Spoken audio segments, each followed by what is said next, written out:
The basic challenge, you need a place to store your tools. Of course, if capacity is the only issue, a big metal box on wheels will do. But no, you also need convenience and organization. Snap-on gives you both, with the right combination of squares and cubes.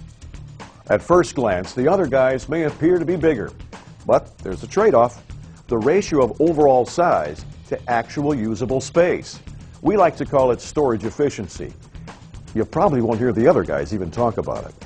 Usable storage is inside the drawers, you know, where you put your tools. Unusable storage is like the Matco center shelf, the only shelf I know of that you can't store anything on. Why is it so important? Because you can only put your tools in the usable space. Snap-on has more cubes of usable space than Matco. No surprise there. Snap-on also has more squares than Mac.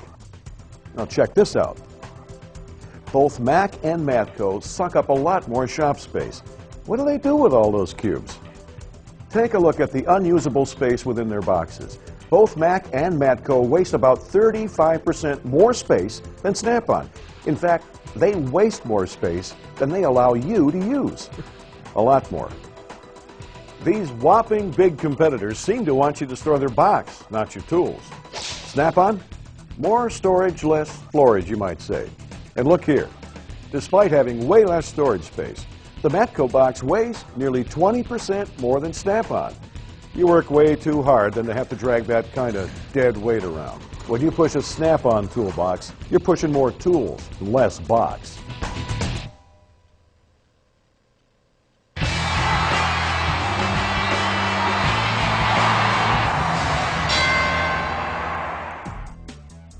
You buy this box for your treasured tools, you should expect a high level of security, right?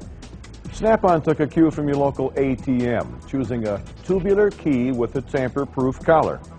Our interchangeable core design allows you to easily key-alike your tool storage. The key turns a simple rod that releases a locking bar, letting a fairly reliable force known as gravity take over. The other guys? Springs and linkages and cables, and here's the bottom line. As willing as some of these guys are to add 100 pounds of steel in a misguided attempt to strengthen their case, you know how much metal, in all four of them do it, you know how much metal is in the primary drawer hook at the center of their locking scheme? Here it is. A single thickness, one bend. Some only spot weld in one place. What do you think? Is security their number one concern? Snap-on? A double thickness of 18-gauge steel passed through a slot in the drawer, then secured by two welds inside the drawer. Your choice. You as concerned about keeping your tools safe as we are, or as concerned as they are?